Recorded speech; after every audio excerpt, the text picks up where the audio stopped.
Bom, então para conversar com vocês sobre o que seria essa questão da diferença entre médias padronizada, tá? É o que a gente chama de Cohen's-d, tá? E aí também aproveitar esse quadro, tá? E lembrar para vocês que, como ele é o resultado principal do estudo, existem outras medidas de tamanho de efeito, tá? Medidas de associação, por exemplo, o coeficiente de correlação que a gente vai repassar ele hoje. É o que a gente chama aqui de odds ratio, que é a razão de chances, é o pessoal que trabalha mais com humanos que usa, tá? Coeficiente de regressão, se der tempo, vou passar essa medida de tamanho de efeito com vocês hoje. A gente tem também o coeficiente de determinação, o R ao quadrado, tá? O eta squared, que é o tamanho de efeito do ANOVA, que é é um teste bastante utilizado aí também, igual o teste T. E outras aí tal, tem outros aí que são menos utilizados. Mas isso aqui na verdade é só uma amostra, tá? Isso aqui é só uma... Tá bom. Já volto aí. Tá bom. Isso aqui é só uma parcela, tá? São vamos dizer assim, os principais dos principais. Mas existem outras medidas. Por exemplo, aqui, tá? O odds ratio, né, a razão de chances, tem também o risco relativo, tem o hazard ratio, né, tem outras medidas. E aí, se a gente fosse fazer aquela diferença lá do slide anterior, dois slides anteriores, que dava uma diferença entre os dois grupos ali, entre as médias de 60 e pouquinhos, eu acho 63, se a gente fosse jogar isso em Cohen's-d, que é a diferença padronizada, ele ia dar um valor de 1,3. Mas o que quer dizer isso? Tá? O que quer dizer esse valor? O Cohen's-d nada mais é do que a diferença entre as médias, tá? Dividida pelo desvio padrão conjunto dos dois grupos. Tá? Então, uma coisa bem... Você consegue fazer isso se você botar na internet... Cohen's-d Calculator, tá? Calculadora de Cohen's-d. Dá para ver aqui, não sei se vocês estão conseguindo enxergar. Você bota a média aqui do seu grupo controle, a média do grupo intervenção, o desvio padrão aqui de cada grupo, o tamanho da amostra de cada grupo, aqui no caso eu botei 40 em cada um. E aí ele vai fazer aqui um cálculo, tá? Vai fazer aqui um cálculo e vai chegar nessa medida de Cohen's-d, tá?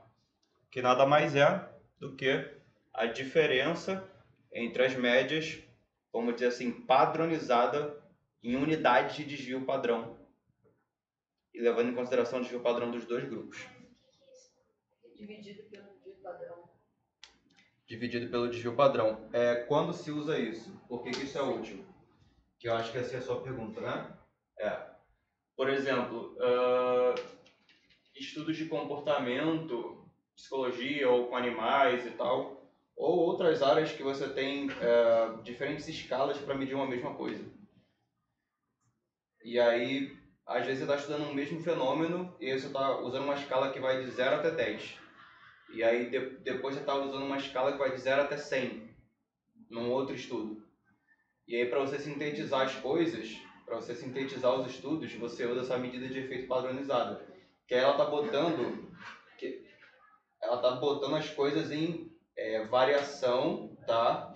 Da diferença entre as médias, padronizada pela variabilidade da coisa. Porque de 0 a 10, se uma escala vai de 0 a 10 e outra vai de 0 a 100, a de 0 a 100 tem uma variabilidade muito maior do que a que vai de 0 a 10 naturalmente. Então ele meio que faz essa padronização e aí a gente consegue juntar os resultados dos estudos. Beleza? Alguém já ouviu falar de Z-score?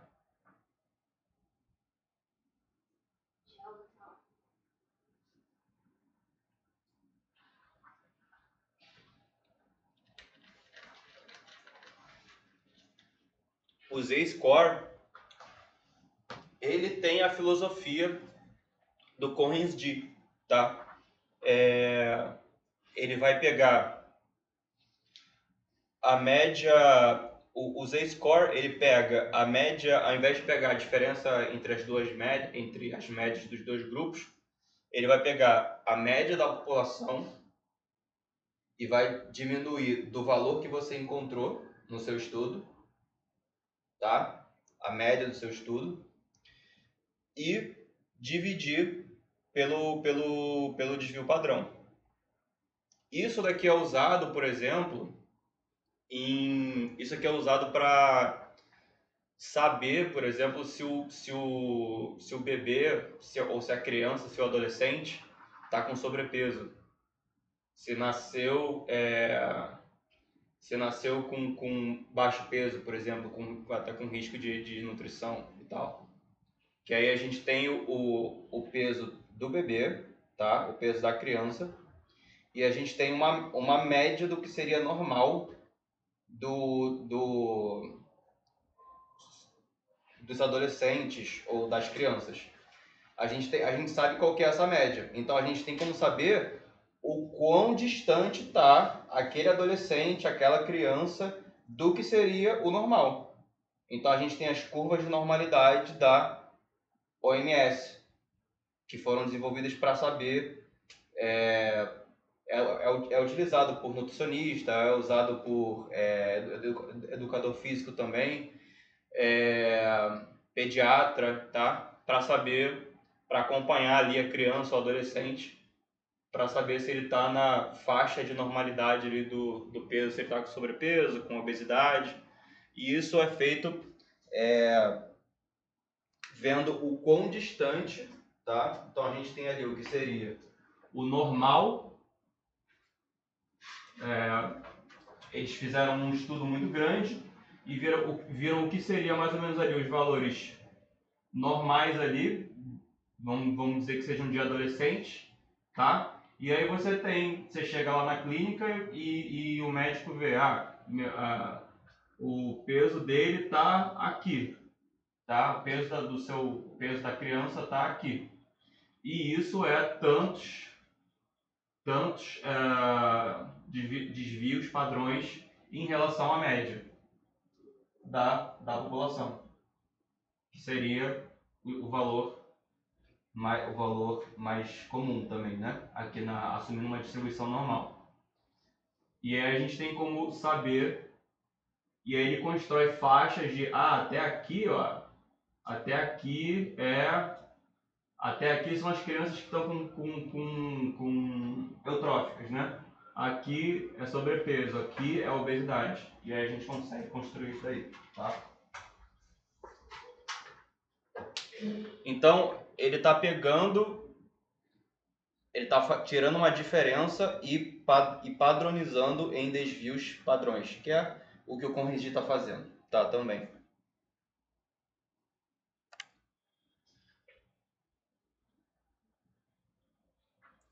E aí a gente tem o coeficiente de correlação, o coeficiente de regressão e o coeficiente de determinação.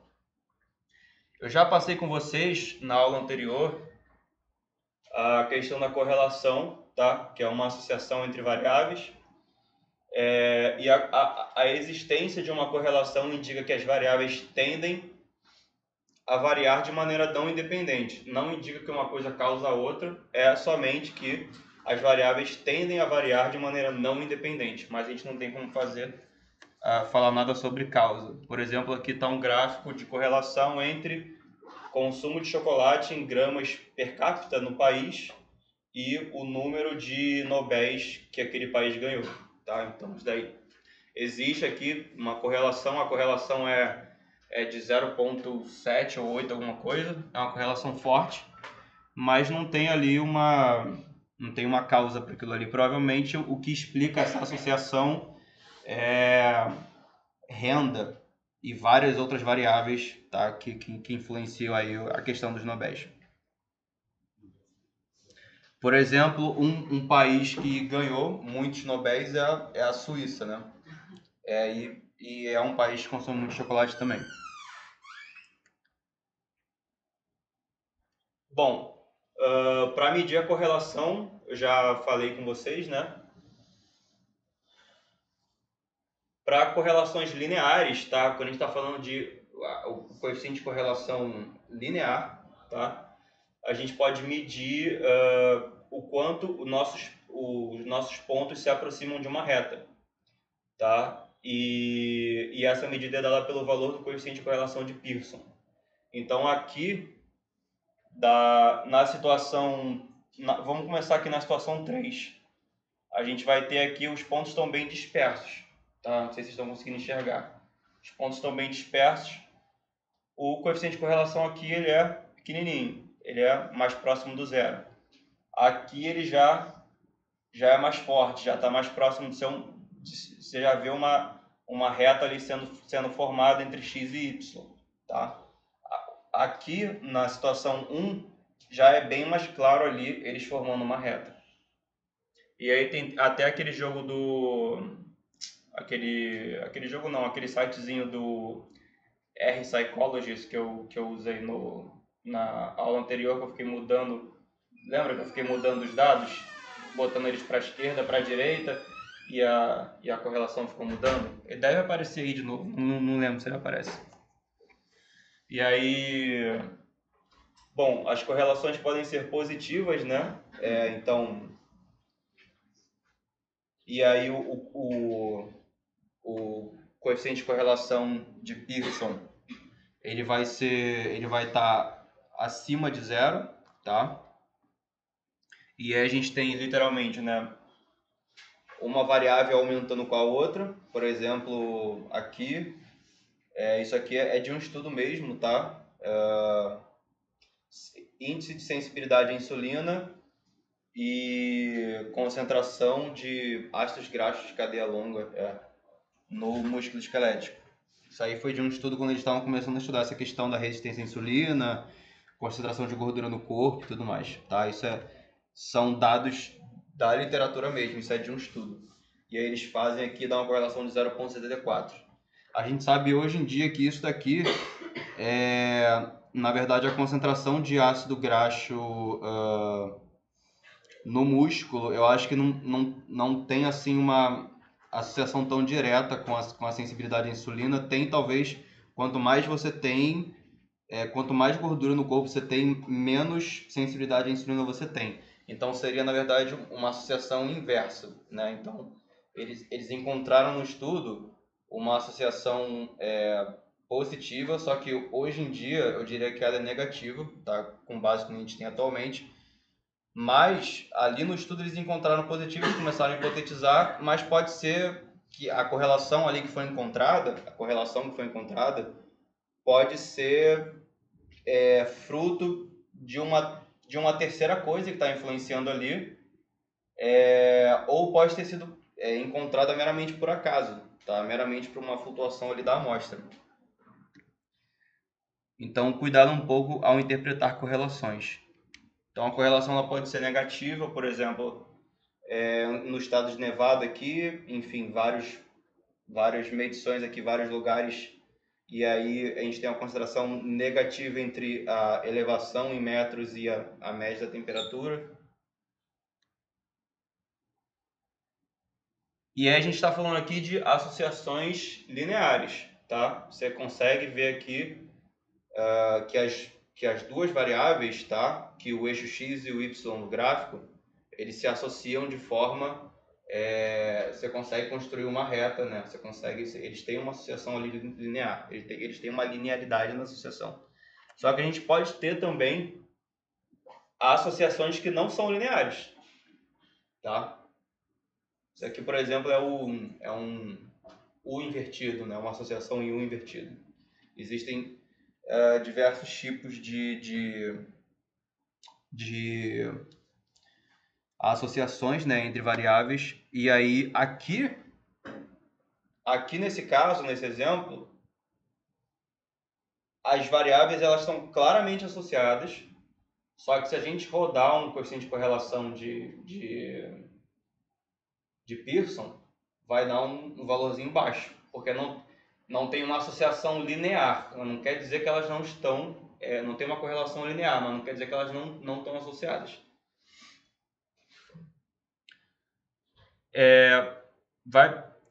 Acho que eu não preciso passar isso aqui, porque eu já falei com vocês se eu tivesse com mais tempo, eu passaria de novo. Essa questão de mexerem na correlação e vocês verem. Mas acho que isso aí já foi.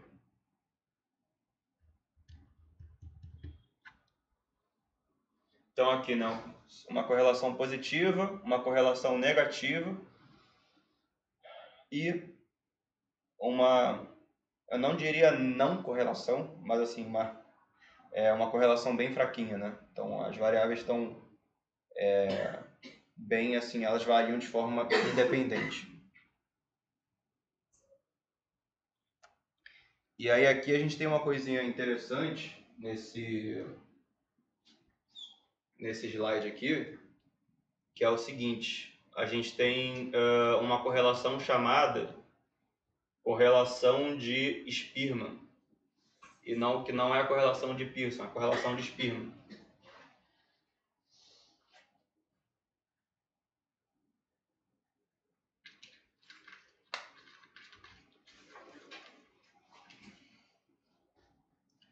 O que é essa correlação de Spearman?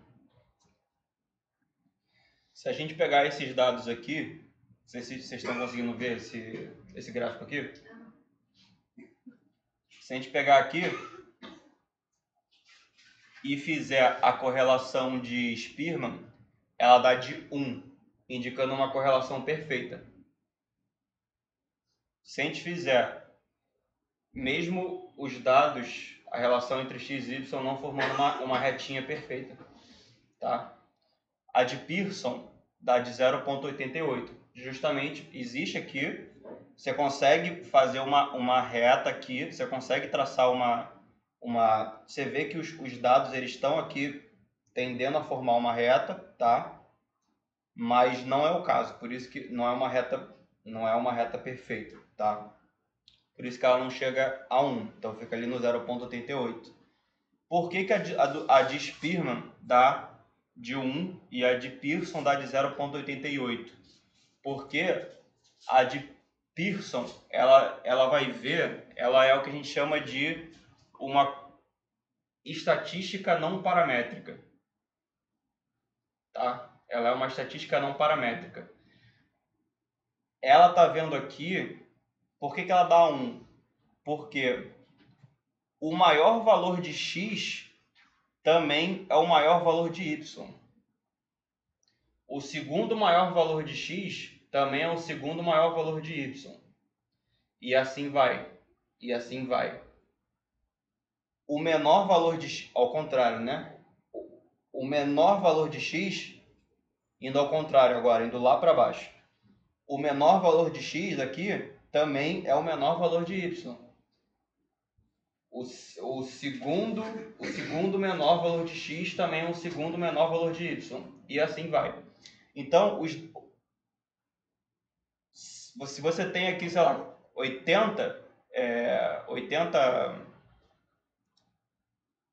pontinhos, eles estão ordenados certinhos de acordo o quadragésimo maior valor de x também é o quadragésimo maior valor de y. Eles seguem essa ordem perfeitinha. E aí por isso que a de Spearman dá de 1. Porque a correlação de Spearman, ela está vendo a ordem dos valores em x e y. Isso é o que a estatística não paramétrica faz. Eu não vou entrar muito mais profundamente nessa estatística com vocês. Existem várias variações não paramétricas de testes paramétricos. O ANOVA, por exemplo, ele tem uma variação não paramétrica que é o Kruskal-Wallis, teste de Kruskal-Wallis. O teste T tem a variação não paramétrica que é o teste de Mann-Whitney, que ele não está trabalhando sobre distribuições, ele não está fazendo tudo isso, ele está vendo ordenação de valores, tá? Ele nem assume uma distribuição. Só que eu não vou entrar porque não dá tempo aqui na disciplina, tá? Então aqui, só para ficar bem claro qual que é a questão aqui da correlação de... Porque eu achei interessante trazer, já que a gente estava falando de correlação, né? Eu achei interessante só introduzir o tema a vocês. A correlação aqui, ó, aqui fica mais... que a gente tem um número menor de dados, né, e tal, fica mais fácil de ver aqui nesse gráfico o menor valor do eixo X também é o menor valor do eixo Y, e assim sucessivamente. O maior valor do eixo Y é o maior valor do eixo X, e assim vai. Tá? Aqui também, ó, se a gente fizer uma correlação de Spearman, dá de 1, e uma correlação de Pearson dá de 0,92. RS eu botei aqui porque a gente chama a correlação de Spearman de Rho de Spearman. O nome é Rho de Spearman. O coeficiente de correlação, né, de Spearman. Ele é não paramétrico.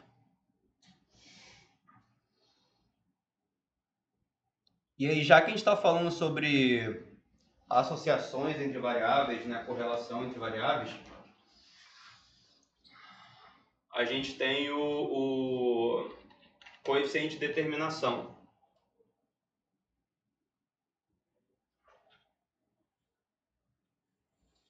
Que é basicamente, se a gente está fazendo uma associação entre x e y, por exemplo, tá? Vamos dizer assim, a variabilidade de uma variável que é explicada pela outra, tá? E ele é expresso em porcentagem. Fica bem claro aqui, ó. Eu vou botar de novo aqui.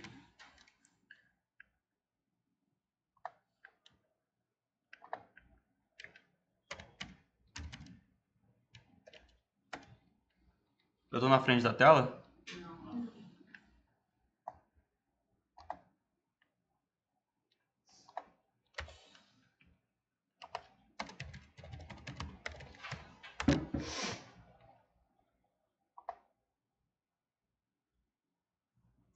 Fica aqui, ó. É isso daqui, ó. Não sei se vocês lembram, mas aqui se eu mexer,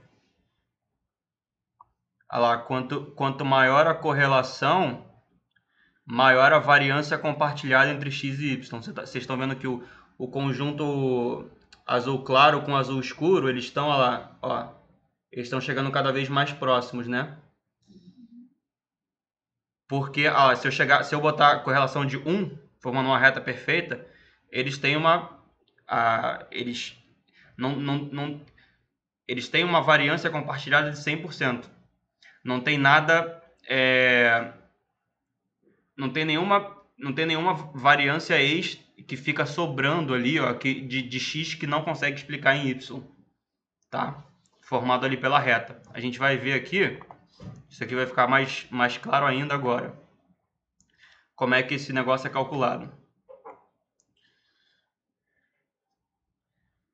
Num cenário como esse aqui, a gente teria um r ao quadrado, tá? Um r ao quadrado alto, tá? Porque aqui, ó, a, a, o que essa variação que sobra, ela é medida aqui, ó, pela distância, tá, entre os pontinhos e a reta, que a gente estabelece uma equação da reta entre x e y para ver a associação entre os dois. E essa variabilidade residual é a diferença entre o pontinho observado e a reta que foi construída. Tá? A relação linear que foi construída pela equação da reta aqui. Tá? Então, quanto menorzinho for, então quanto mais, voltando ali pro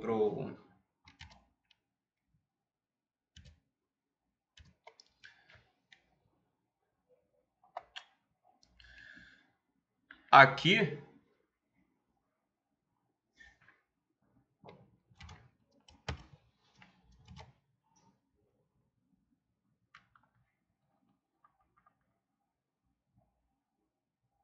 se ele me deixar,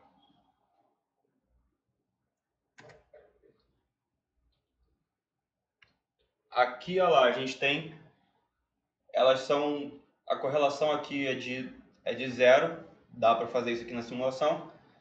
E aí a gente tem, olha lá, pô, a distância dos pontos entre e a reta que é construída, a equação, aqui está a equação da reta, tá? A equação da reta, e aí ela tem essa, ele está centrado aqui no valor de 100 para o y, e ele é completamente, né, ela não tem nenhuma inclinação, então a correlação é de zero.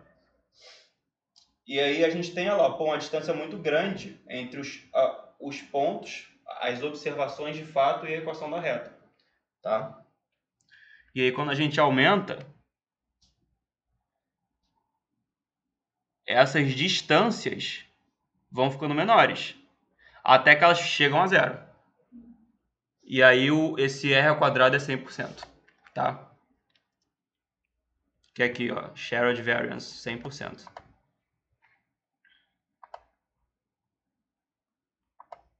Então, eu acabei de fazer, eu fui dessa situação aqui com vocês, onde o r ao quadrado ele vai ser muito pequenininho, a variância, né, explicada entre x e y vai ser muito pequenininho, para uma condição aqui que a variância compartilhada, o quanto de variância conjunta de x tem com y, ela é bem maior. E aí como é que esse r ao quadrado ele é calculado, tá? Ele é basicamente a soma, você vai ter os pontos, aqui a gente tem os mesmos, são os mesmos 4 pontinhos aqui da esquerda para a direita, tá? São os mesmos 4 pontinhos. E aí a gente mede, assumindo assumindo que não tem correlação, a gente calcula as distâncias de cada pontinho em relação a essa reta, tá? E que fica aqui no numerador, tá? Que fica no denominador, perdão. E aí seria essa distância aqui, esses quadradinhos, a gente chama de resíduo. Então é a soma dos resíduos, tá? O total, que seria, qual seria, por que é o total, né? Porque aqui, assumindo uma reta que não explica, uma correlação, né? Uma equação da reta que não explica nada. Então aqui a gente consegue tirar os resíduos totais e fazer aqui, dividir pelos resíduos construídos pela reta. Quando a gente está fazendo na matemática ali a associação entre x e y. E aí a gente faz essa razão, diminui de 1 e aí a gente chega nesse r ao quadrado, tá? Você pode passar de novo esse numerador e denominador?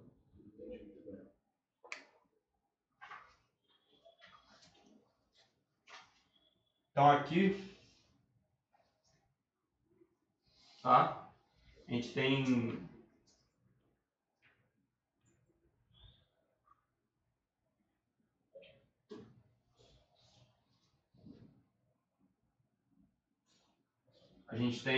vamos dizer que a gente mediu quatro pessoas aqui, quatro valores.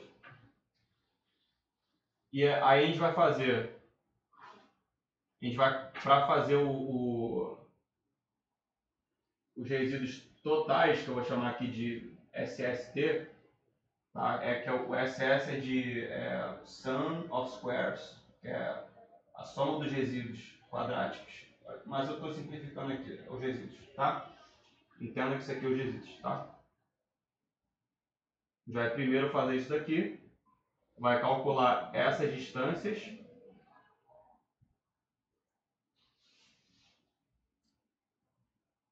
e vai somar elas. E aí vai dar um valor lá de, sei lá, vai dar de, vou botar aqui, vai dar de x, tá? Vai dar um valor de x. E aí depois a gente vai fazer a equação da reta propriamente, que descreve a relação entre esses 4 pontos. E aí a gente vai calcular os resíduos para essa outra aqui, vai somar eles. E esse daqui vai ser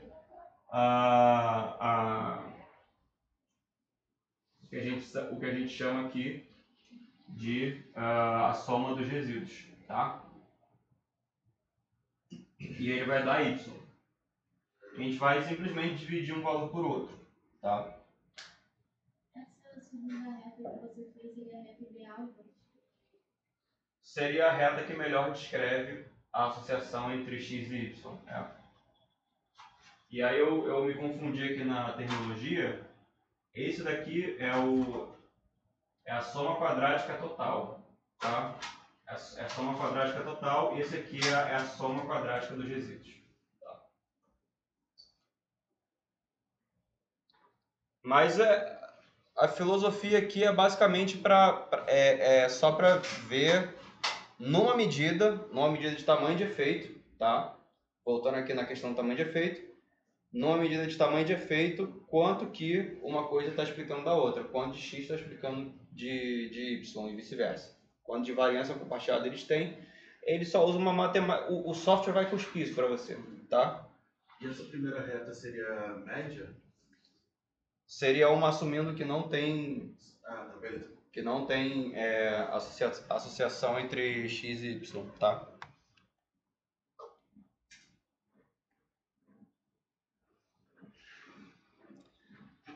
Os coeficientes de correlação, de determinação e o coeficiente de regressão também podem ser retirados de diferenças entre médias.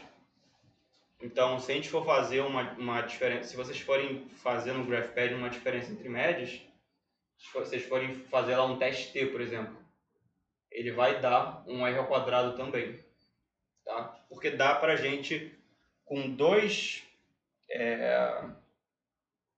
Imagine aqui os pontinhos individuais, esse gráfico aqui não é dos melhores, mas imagine aqui os pontinhos individuais no grupo controle e no grupo intervenção aqui, nesse gráfico. Dá pra gente construir uma reta, mesmo não sendo duas variáveis contínuas ali, mesmo não sendo x e y contínuo. A gente tem aqui o y, né? O x, perdão. X, ele é ou controle ou intervenção. Mas mesmo assim a gente tem uns pontos dispersos e a gente consegue construir uma reta. E aí ele vai te dar um valor de, se a gente fizer um teste T, todo o teste T do GraphPad dá essa medida também de R ao quadrado, tá?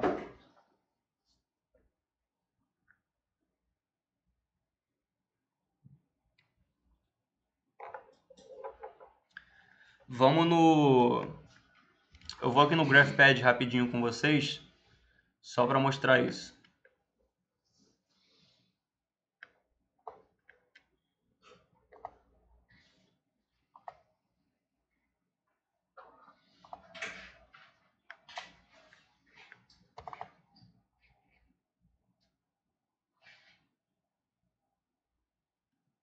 O Excel também dá o R2. Também, né? Então, olha lá, vou fazer o teste aqui. Vou entrar naquela questão de fazer o teste T com os dados que ele fabrica aqui do tutorial. E aí tem lá aquele exemplo que a gente usou na aula passada, que ele faz aqui o teste T em cima daquilo ali, desses dados aqui. E diferença de idade, né, entre homens e mulheres. Se a gente fizer o teste aqui, clicar em Analyze, teste T, marcar os dois grupos, ok.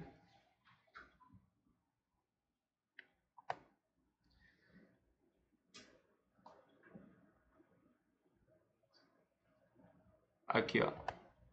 Vocês conseguem ver? R ao quadrado. isso está em porcentagem. É só multiplicar por 100. Tá? Porque, de novo, dá pra gente chegar aqui, ó,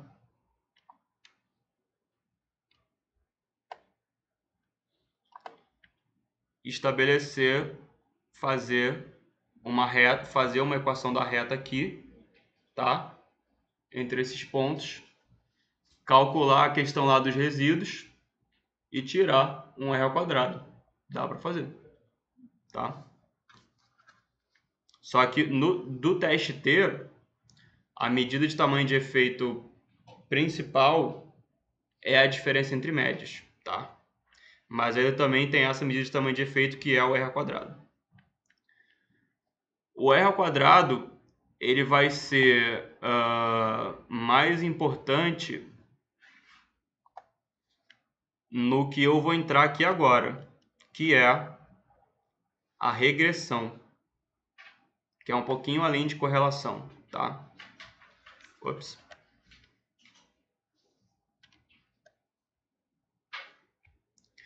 Quando a gente está fazendo aqui, a gente pode fazer a regressão, ela é o que vai calcular a equação da reta. É com a regressão que essa equação da reta vai ser calculada. Então a gente pode pegar aqui, por exemplo, hemoglobina com colesterol e tirar uma correlação. Só que a reta que estabelece a associação entre as duas variáveis é por uma coisinha chamada regressão, que é um pouquinho além da correlação, tá? E ela é útil nesse cenário aqui, que a gente tem duas variáveis, mas ela também é muito útil num cenário que a gente está querendo, por exemplo, explicar uma variável com várias outras. Por exemplo, aqui a gente está associando colesterol com hemoglobina glicada. Só que essa associação entre essas duas variáveis podem ser explicadas por outras. Podem ter outras variáveis que estão ali influenciando nessa associação, que a gente, no fundo, não está medindo, tá? E aí a gente pode medir também, além de hemoglobina glicada, verificar o impacto do sexo, né? Da idade, do HDL, da concentração de glicose, do peso. Existe uma associação entre hemoglobina glicada e o peso da pessoa. E essa associação também, essas duas variáveis estão associadas também com colesterol. Aí que a regressão é muito útil, tá?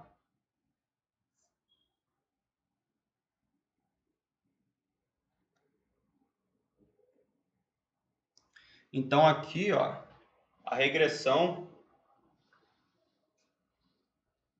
ela vai construir a equação da reta. A formulazinha para regressão é esse negócio aqui chamado y igual a, vou botar ali, beta 0 mais beta 1 x1 mais um erro, que são os resíduos. Que é o que é do ponto, que tem ali no ponto, menos a reta que ele construiu. Tá? Isso aqui, deixa eu ver se vai trabalhar para mim.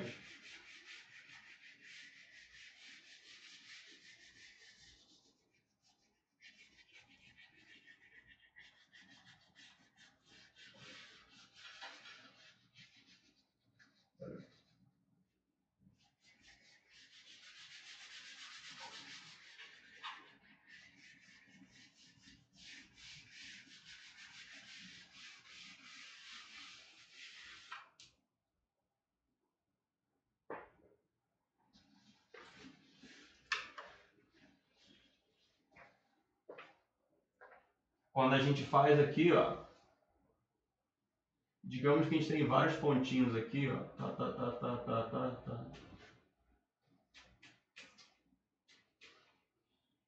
Aqui está o eixo X, aqui está o Y. E aí a gente vai e constrói aqui uma equação da reta para descrever a associação entre x e y. Isso aqui, na estatística, é o seguinte. A terminologia é y é igual a beta 0 mais beta 1 x1 mais o erro. Isso aqui é na estatística. Na matemática, vocês têm algum chute de que... Exatamente. Na matemática é isso aqui, ó. Y igual a x mais b. Isso é uma equação do primeiro grau, que a gente estudou lá atrás no ensino médio. A estatística só está pegando o B aqui, ele é o beta 0, o A é o beta 1. A estatística só está pegando isso daqui e adicionando um erro. Porque a estatística, ao contrário da matemática, ela é a matemática com uma variação, tá? Com um erro ali, tentando se ajustar à realidade. Tá?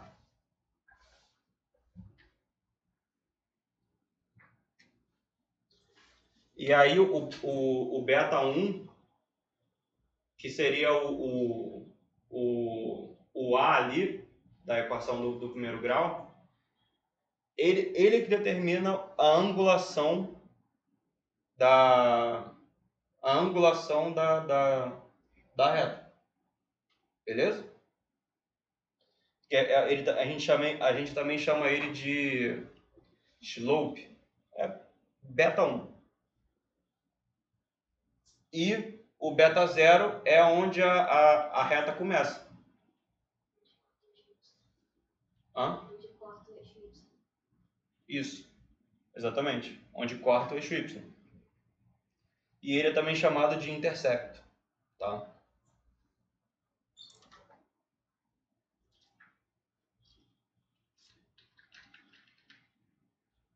Aí vocês veem que a gente já está indo um pouco mais profundo, né? A gente viu correlação, agora a gente está vendo como é que a estatística calcula a equação da reta.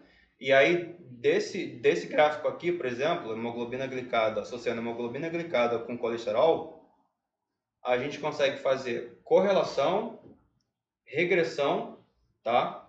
E aí na regressão propriamente é que vai dar o R ao quadrado para a gente. É a regressão que vai dar o R ao quadrado. E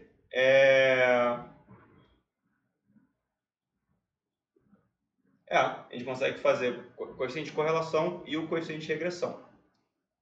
E calcular a equação da reta.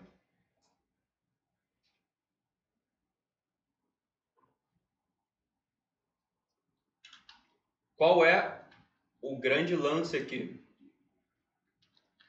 da gente construir uma equação da reta?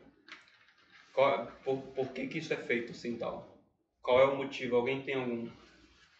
Conseguir demonstrar de alguma forma que algum efeito tem correlação, justificar, né? Talvez algum evento, se é causa e efeito ou algo do tipo.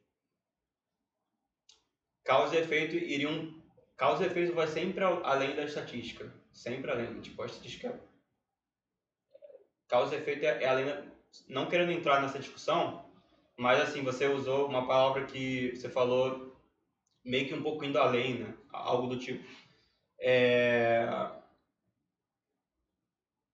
O beta 1 ali, que é a angulação ali, ó, da reta, ele vai dizer pra gente qual é, em termos quantitativos, quanto de X impacta em Y. Então, qual é, em termos, em termos de quantidade, tá? Quanto que eu preciso de aumentar de hemoglobina glicada aqui nesse exemplo para aumentar uma unidade de colesterol? Ele vai te dar essa... Por isso que o beta-1 também é uma medida de tamanho de efeito. Ele vai te dar isso, a gente estabelecendo essa equação lá reta, como o beta-1 ele é essa angulação, o Y aqui seria o colesterol total, ali, né? O Y seria o colesterol total e o X é a hemoglobina glicada. O beta-1, levando em consideração o erro, tá? E o beta-0, que é onde o negócio começa, o beta só sobra o quê? A inclinação. Então, o beta-1, ele vai dizer, como ele está associado a X, como ele está associado aqui, nesse caso aqui, nesse exemplo, a hemoglobina glicada, ele vai dizer para a gente o impacto da hemoglobina glicada, o impacto médio, tá? O impacto médio da hemoglobina glicada na concentração de colesterol. Esse é o lance da análise de regressão.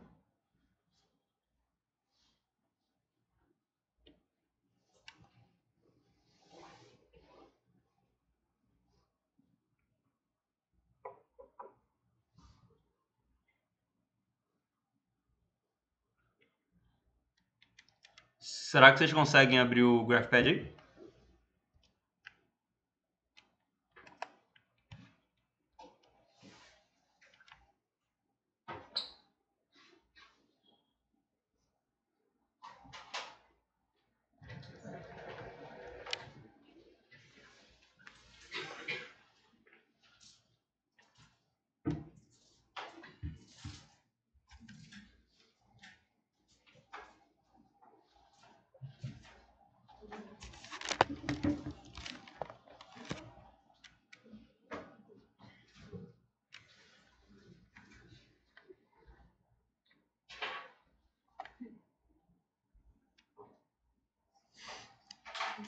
Com o GraphPad aberto. Sai dessa forma que você fez Oi? aleatório? Abre dessa forma que você fez aleatório? Tá, deixa eu abrir ele do zero aqui.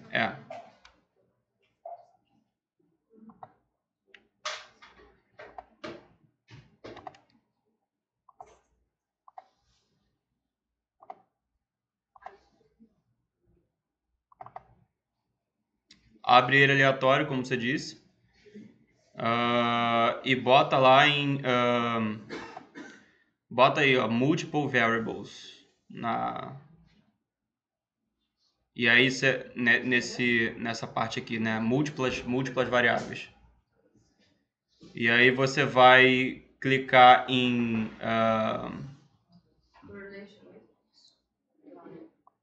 Pode clicar em Correlation Matrix, ao invés de multiple Regression, clica em Correlation Matrix e Start Sample Data to Follow a Tutorial, para começar um tutorial, né? E aí cria enfim, clica em Create. O meu não puxa essa base. Acho que dá também. Ele puxou outra, né? Então, pera aí. Calma aí, que eu acho que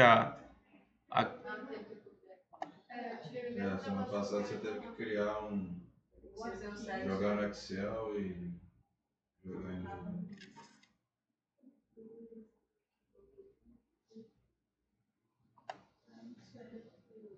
É aqui eu queria chegar. Ao invés de fazer... Eu vou jogar no Excel. Ao invés de fazer o multiple correlation matrix, faz o multiple regression. Vou jogar isso aqui no Excel e vou jogar no Drive, tá? Da disciplina.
Eu vou jogar a base, para quem não tem, para quem não conseguiu gerar, eu vou jogar no Drive lá em nenhuma subpasta.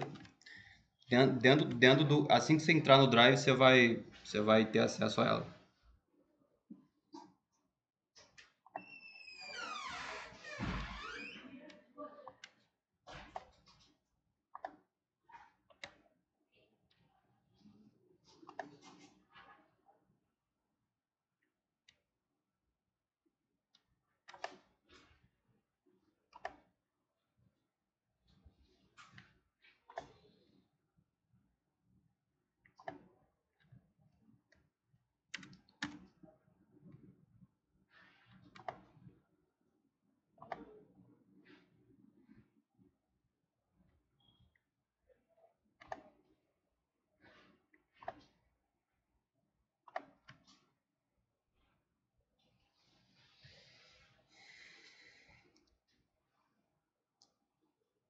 Conseguiram ter acesso aí?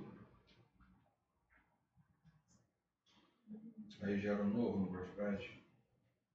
Isso. Vai em multiple variables, regression, né? E aí ao invés de começar um tutorial, gera um novo sem nada. E aí só copia e cola lá para dentro.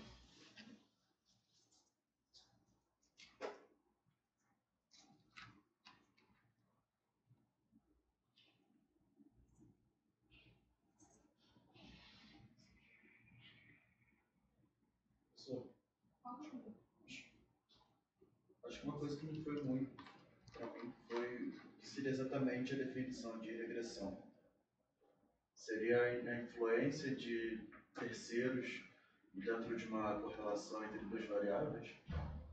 Para você fazer regressão, você precisa ter uma correlação entre as variáveis.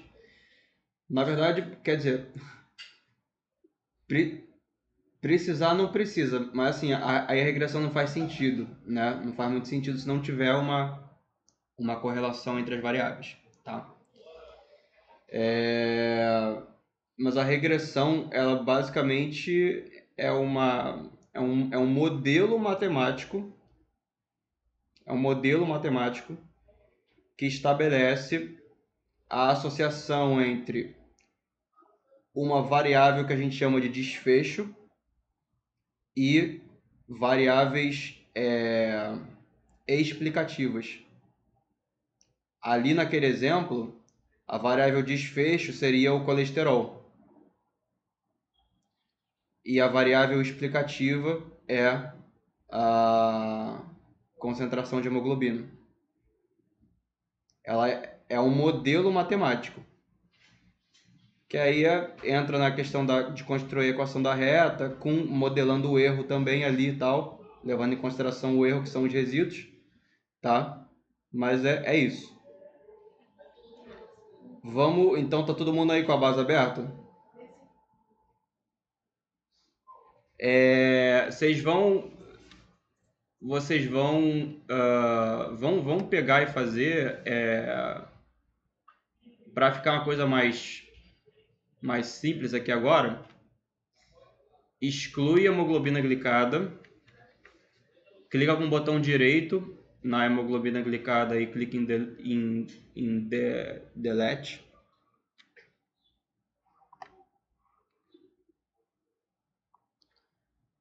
E exclui também todo o resto e deixa só colesterol e glicose, ou seja, só a variável A e a B. Exclui tudo.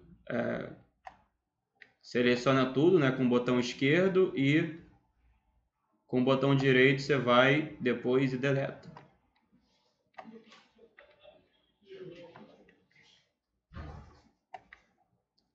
Aí você tem um banco, você vai ter o banco de dados ali, ó, com quantos indivíduos são? Vamos ver quantos são. São, sei lá, 403 indivíduos. Cada um deles tem um valorzinho de colesterol e um valor de glicose. A gente pode fazer aqui a correlação entre a glicose e o colesterol, mas pode fazer uma análise mais profunda, que aí é a regressão. Tá? E a gente vai, né, enfim, não precisa nem selecionar elas, assim ele já faz. Clicando aqui em Analyze, ele já vai te dar aqui, ó, já vai estar aberto o Multiple Variable, tá? A abinha aqui. E aí você vai clicar em Multiple Linear Regression.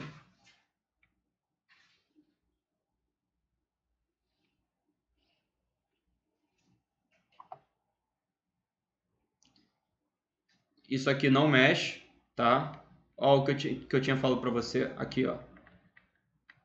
Escolha a variável dependente, que é o desfecho. Então, o nosso desfecho aqui é o colesterol. E a gente quer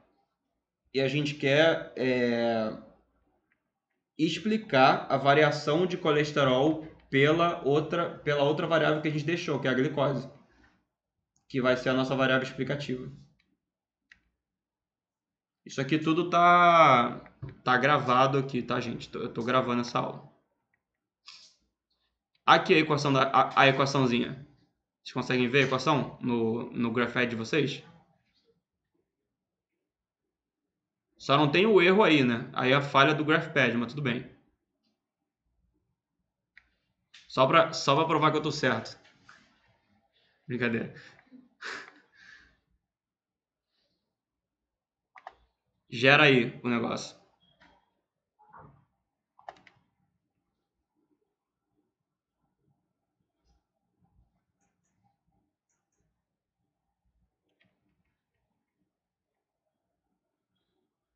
Aqui, ele tá dando aqui, ó, o beta 0 e o beta 1. O beta 1 é de 0.1256. Então, a gente precisa de 0.12, a cada 0.12 aumento de glicose vai aumentar 1 unidade de colesterol. Isso aqui o beta 1 significa. E o beta 1, ele tem aqui o intervalo de confiança. Olha só. Que ele é uma medida de tamanho de efeito, ele tem um intervalo de confiança. Ele tem um valor de P associado, tá? O beta 1, olha lá, a gente consegue dizer que a associação entre glicose e colesterol, ela é estatisticamente significante, tá? Que o P aqui é de 0.0026.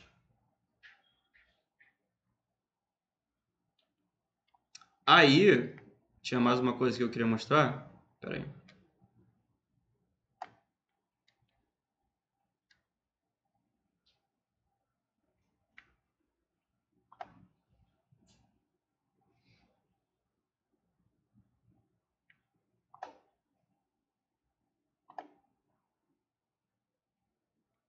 O gráfico aqui ele fica...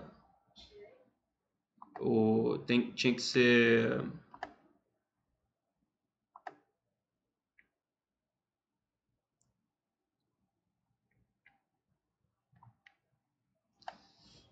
para ele fazer esse gráfico, eu teria que abrir isso aqui, só que em formato XY. Eu teria que fazer isso aqui, ó. File, New Project File, em formato XY. Ó, Create. Mas aí eu vou, não precisa me seguir, não. Eu só fazer aqui.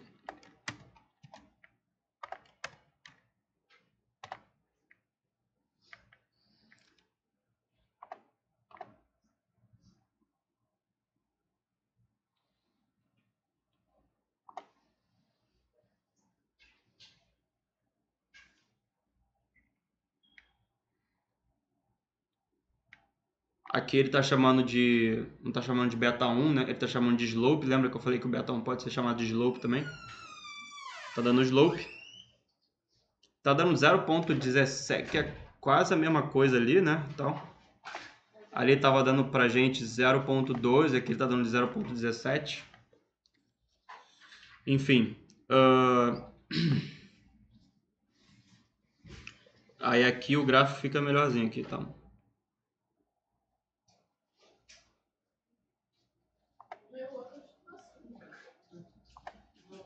No outro, já ficou assim? Depois você me ensina.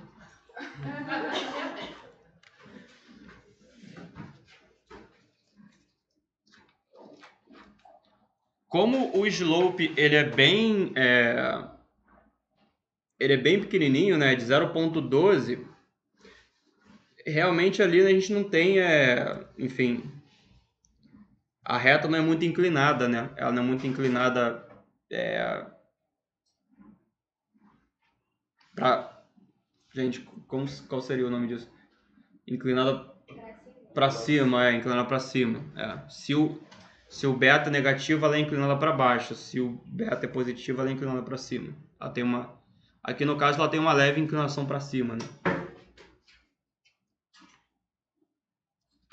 Deixa eu fazer com outra variável aqui. Aí não precisa me seguir não. Pera aí.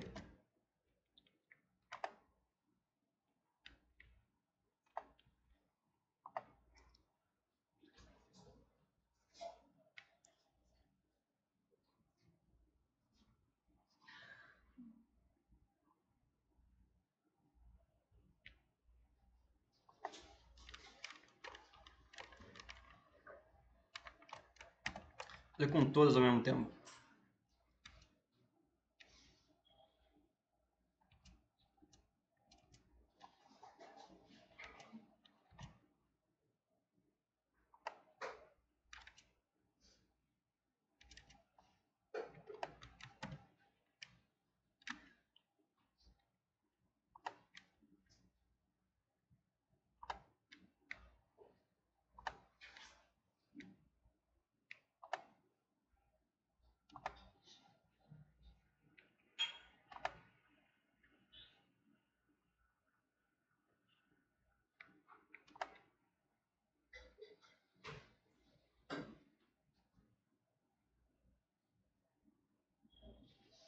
Aí a gente pode fazer aqui, ó,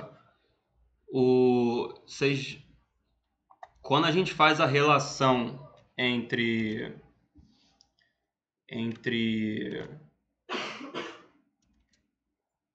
só rapidinho aqui, peraí. Quando a gente faz a relação entre glicose e colesterol sozinha uma com a outra, tá? O beta 1, né, dá de 0.17. Agora, se a gente no software leva em consideração as outras variáveis que podem explicar a variação de colesterol também, tá? No caso aqui, perdão, desculpa, fiz errado. Deixa eu refazer.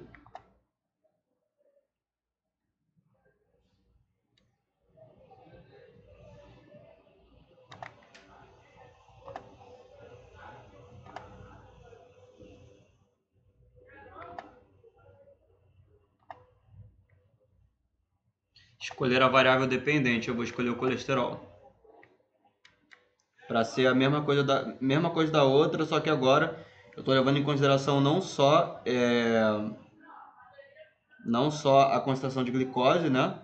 Como também, tipo, peso, sexo, hemoglobina glicada, blá, blá, blá.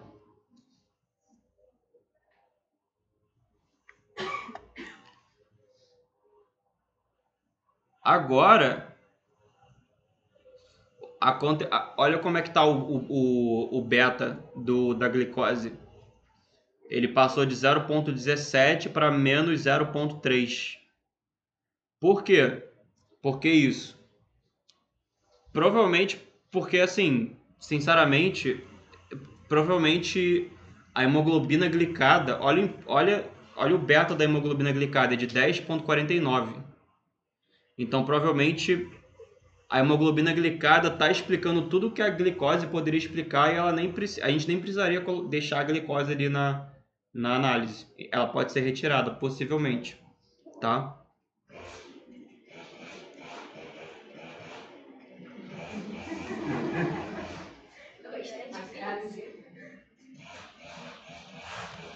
O peso aqui também tem um impactozinho interessante, ó, de 0,44. O HDL tem um impacto interessante. Só que a hemoglobina glicada realmente ela tem um impacto muito grande no colesterol, tá? O beta dela é de 10, né? E aí a interpretação aqui é que eu tinha trocado na hora que eu falei da glicose. A interpretação aqui é a seguinte, só para corrigir na gravação e para ficar correto. A cada 1% de aumento da hemoglobina glicada, você vai aumentar 10,49 de colesterol.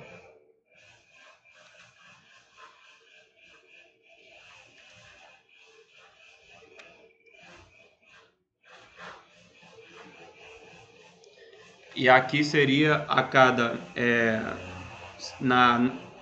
fazendo só glicose contra colesterol, a cada um aumento de glicose... A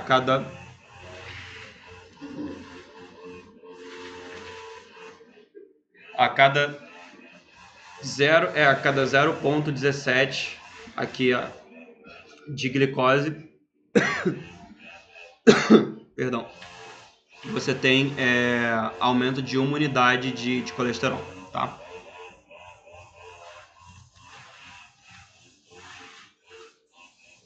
Em geral, se a gente deixar aqui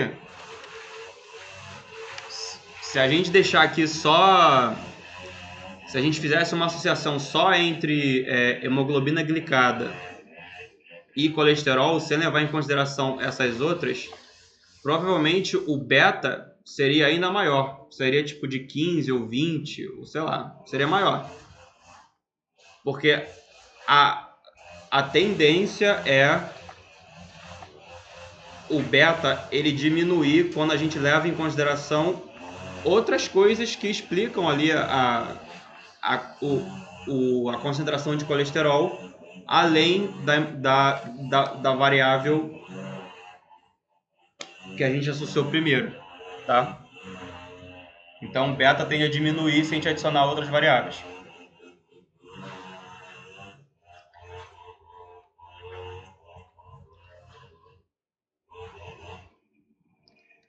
Cada variável aqui tem um valor de P, tem um intervalo cada beta tem um intervalo de confiança e cada um deles vai ter um valor de P, tá? HDL tem um valor de P, peso tem um valor de P,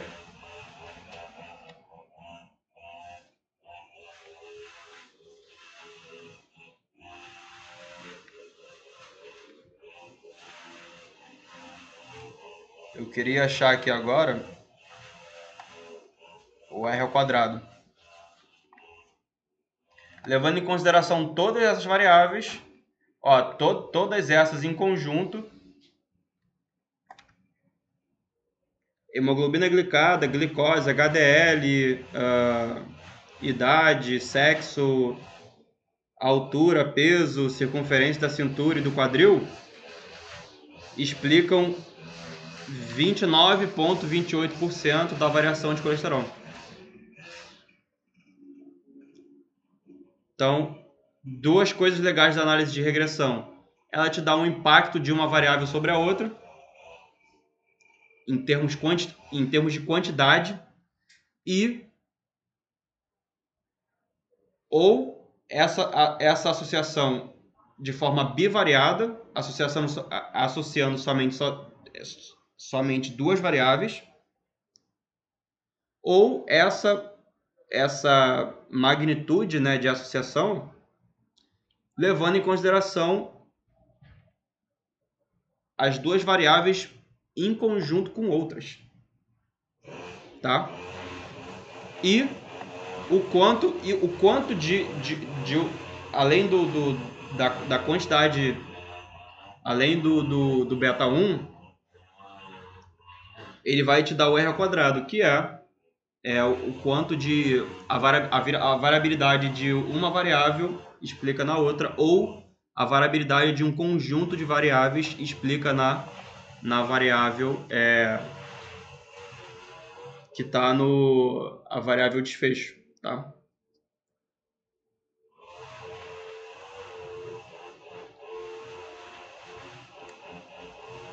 Só confirmando.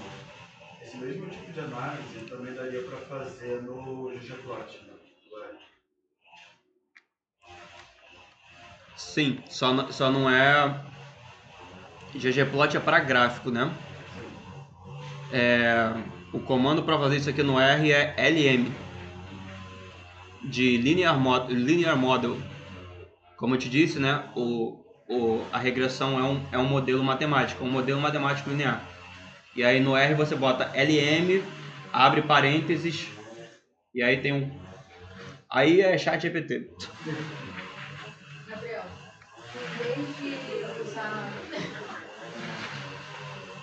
em vez de usar, você não for fazer isso no Power BI? No Power BI, não... Dizem que ele é um Excel bem mais melhorado que o outro. o Power BI... O Power BI eu nunca mexi nele, mas eu tenho curiosidade de um dia mexer assim, tal. Um amigo meu engenheiro estava me recomendando, falou que o gráfico dele é muito bom. Porque ele faz gráficos interativos. Eu pretendo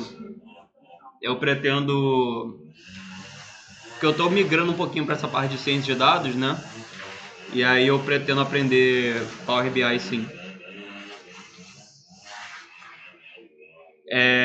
Eu queria dar uma pausinha aqui de 5 minutos e tal. E aí eu queria brevemente falar com vocês sobre a Nova, que é somente uma extensão do testeia e a gente fecha a aula. Sério que eles vão parar só no centro, Paulo? Não. Eles estão aqui, eles estão contra mim. Não, tudo tá contra você, porque foi... Hoje tudo tá contra.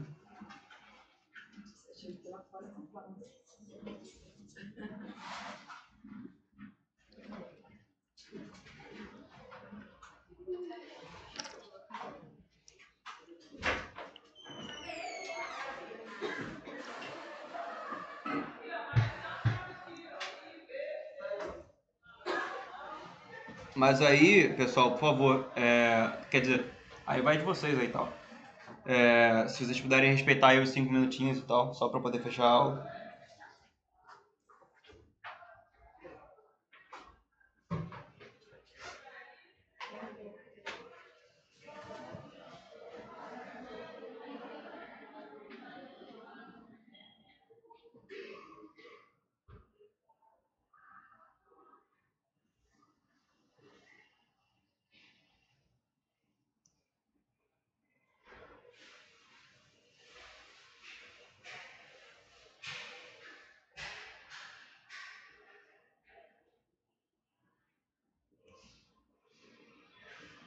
Você vai continuar usando o Prisma?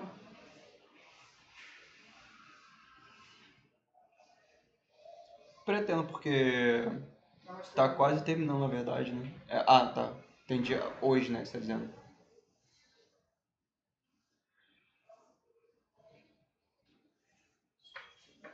Tá Tem a chave do banheiro ali? Hã? Tem a chave do banheiro? Não, cara. Tenho não. Se der tempo, eu uso. Se der tempo, eu uso.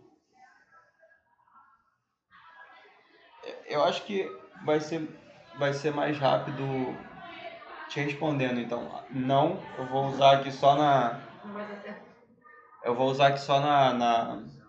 Apresentação. Só vocês me seguem aqui na...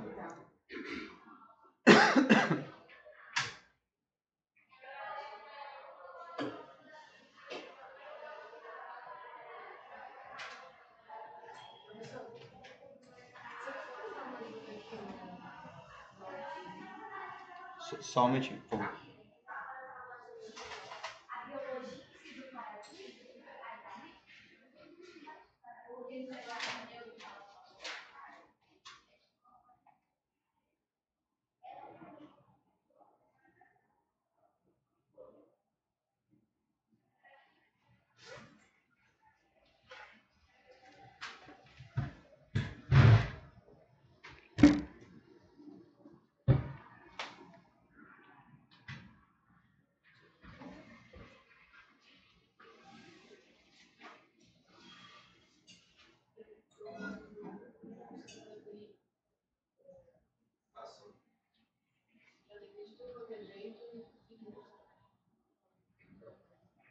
Acho que é a mesma coisa.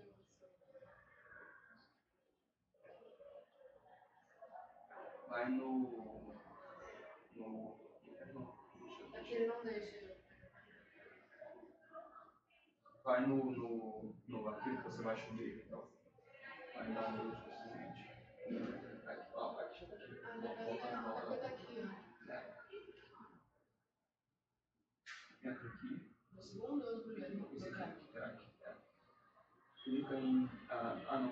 É o seguinte. Fecha isso aí. Isso aí, consegue fechar.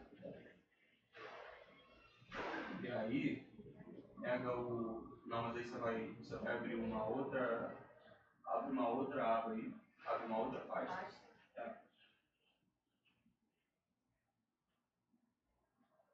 Na verdade, era só para você identificar o seu. Mas aí com outro... Deixa eu posso sugerir.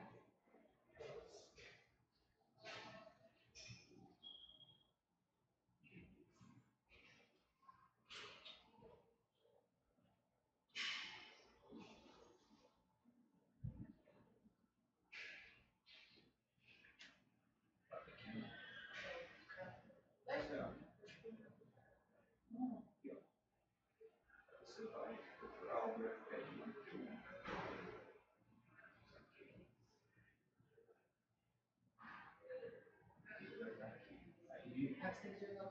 Aí você vai só copia e cola lá.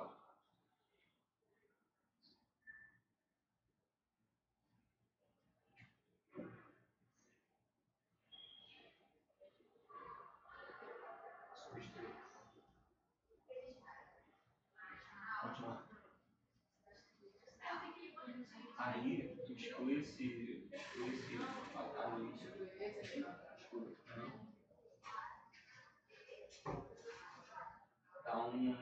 Agora, clique nele. Aqui, abre ele.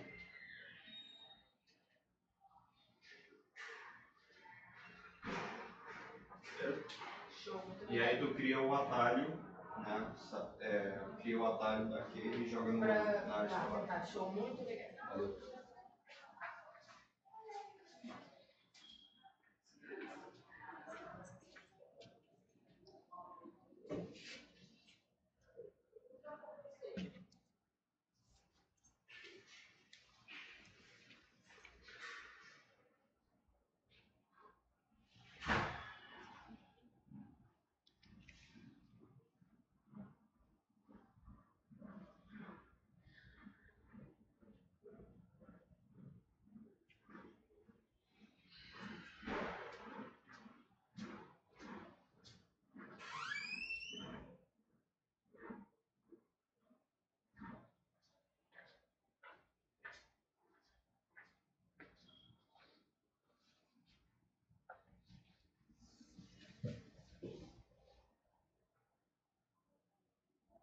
aqui, só não tá esse aí.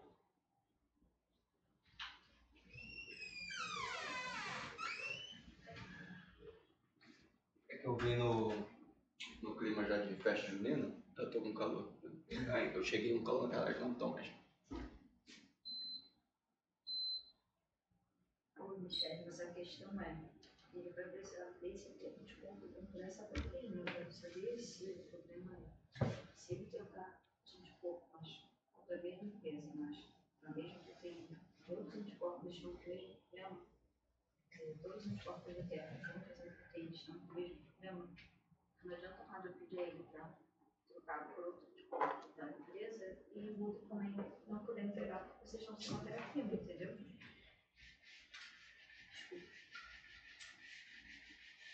Aí vendeu o negócio, a empresa me falou que tinha estoque, ela me mandou um e-mail dizendo que não tem estoque, não tem caso de entregar o produto.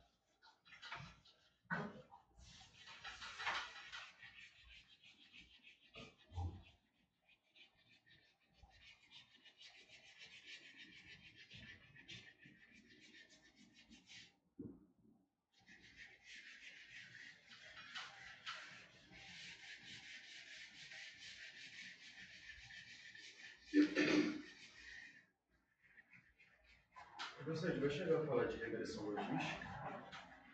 Não. Mas eu... Depois você manda um e-mail que eu tenho um material para te recomendar sobre isso também. Obrigado.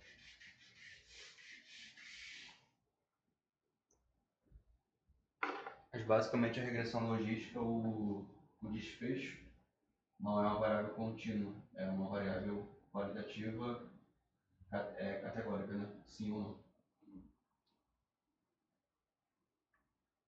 E a função que explica, ao invés de ser isso aqui, ó, ao invés de ser linear, ela é assim, ó. Tá. Que é que é 1 ou 0. Ele tenta modelar dessa forma aqui, ó, a função, um modelo com essa carinha aqui.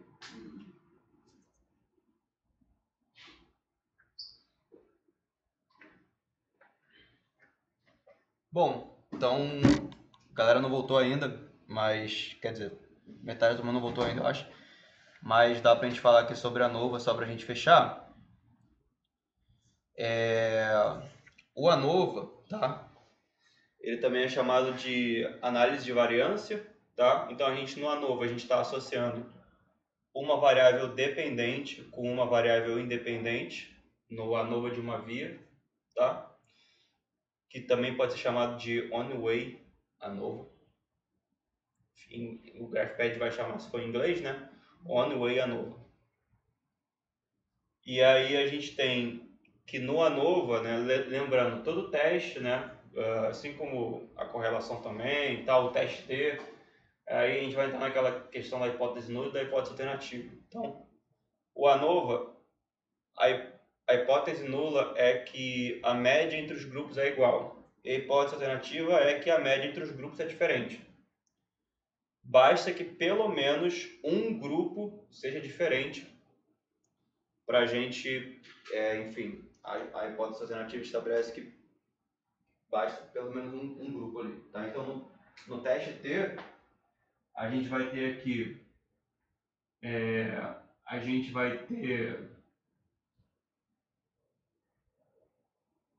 está comparando vou fazer aqui aquele gráfico de scatter plot, né? Aqui estão os pontinhos.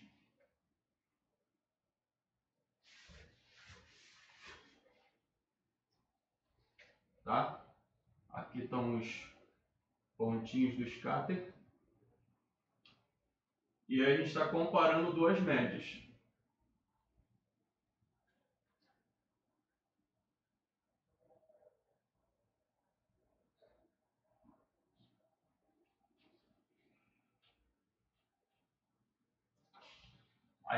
A hipótese no do teste T é que a média dos grupos é igual. Tá?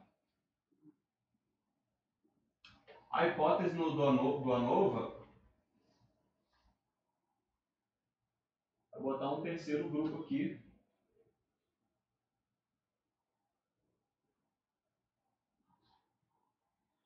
a hipótese nula do ANOVA também é que a média entre os grupos, aí que vou chamar aqui de grupo A, grupo B e grupo C. A hipótese nula do ANOVA também é que os grupos são iguais. Só que no teste T, a gente só está comparando dois grupos. Então, se a gente tem se a média de B for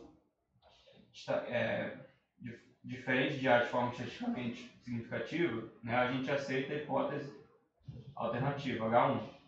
A gente rejeita esse modelo aqui de H0. Assume que é igual, tá? Assumindo certa flutuaçãozinha aleatória ali. No ANOVA, tá? Na análise de variância, se A for igual a B, mas C for diferente de A e B, já basta para a gente rejeitar a hipótese nula. Ele é simplesmente uma extensão do teste T. É só isso. Tá? Mas pode ser também que B seja diferente de A e diferente de C. Tá? Ele só é um pouco mais abrangente aí na questão aí da hipótese. Eu vou mostrar aqui no GraphPad como é que é isso. Fala. Você pode relembrar esse conceito de variável dependente e variável independente? Tá, a variável dependente aqui seria... Vamos continuar com colesterol. Variável dependente aqui é o que você está medindo ali no experimento. Tá? Então aqui é um valorzinho de colesterol, outro valorzinho de colesterol, outro valorzinho de colesterol. E a variável independente é o que está, aqui no caso, é o que está separando os grupos. Tá? Então, a variável independente aqui é o grupo, tá? Que é composto por as categorias A, B e C. O grupo A, o grupo B e o grupo C. Tá?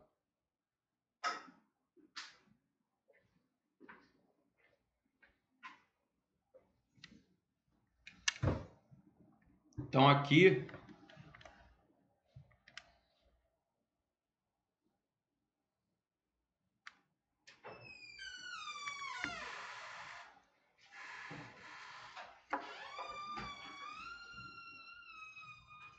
no GraphPad ele dá um exemplo aqui de uma ANOVA, de uma via, né, o ANOVA One Way. E aí ele, se você fizer lá o tutorial, ele vai dar aqui, ó, ele vai dar uns valores lá em três colunas diferentes. Um grupo controle, um grupo tratado e um tratado com um antagonista. Qual é a variável independente aqui, então? A variável independente é o grupo experimental, né? Mas o que você é isso, só que o que você descreveu são as categorias da variável independente. Porque eu poderia ter controle, tratamento 1, tratamento 2, tratamento 1 mais antagonista e tratamento 2 mais antagonista. Continuaria sendo uma variável independente só. Ela só tem mais grupos. Não quer dizer que tem mais variáveis independentes. Entendeu? E aqui, se a gente... São duas independentes, então? Não.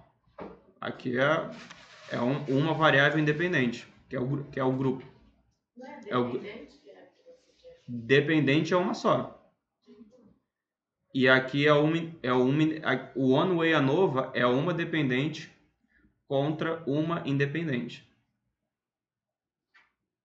Se eu adicionasse mais gráficozinhos aqui à direita, mais grupos, continuaria sendo uma variável independente. Porque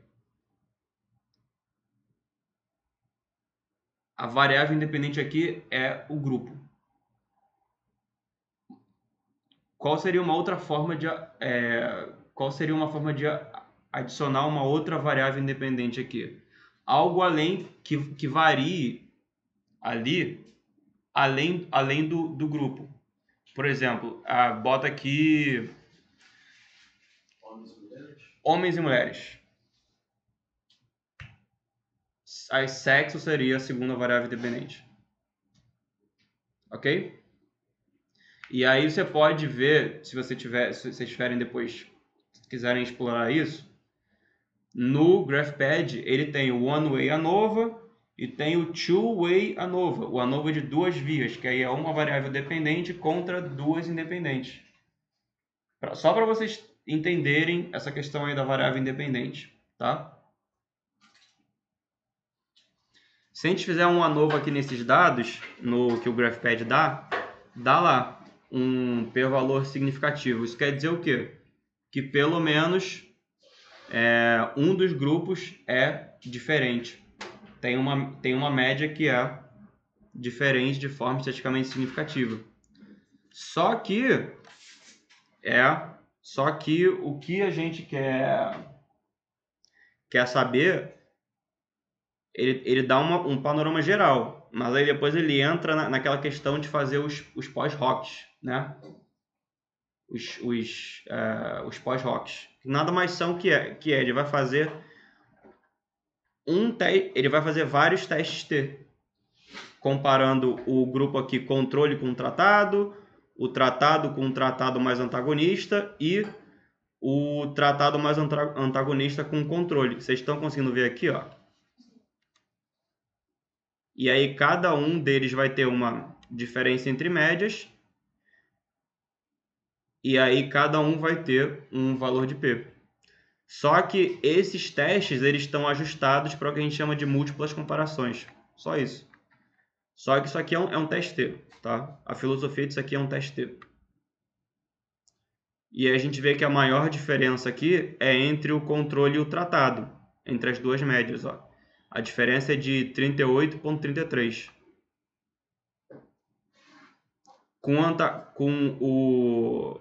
Parece que o antagonista ele tira, né, essa diferença estatisticamente significativa. Aí eu vou fazer uma mágica aqui para vocês verem a questão de como o valor de P ele vai variar com essa questão da diferença entre as médias. Porque aqui a gente tem três médias, né? Média do grupo controle, média do grupo tratado e média do grupo tratado mais antagonista. Se eu mexer um pouquinho no grupo tratado, nos dados do grupo tratado e botar eles para baixo, aqui ó, só fiz isso aqui, ó. Agora a média dos grupos está mais similar entre si. O valor de P subiu. Agora a gente não tem evidência para rejeitar a hipótese nula, tá? É isso. E aí os testes T aqui, eles também são, as médias não são diferentes, as médias não são diferentes de forma estatisticamente significativa, tá? Só isso que eu queria passar para vocês aqui em relação ao ANOVA. Eu já estava terminando. Mas fica tranquilo. Não, tá bom essa meia hora mais, né? Foi. E aí a próxima aula a gente vai falar sobre cálculo amostral, tá? Que é uma parte, enfim, é a última parte antes da gente fechar a disciplina. Deixa eu pausar aqui a gravação.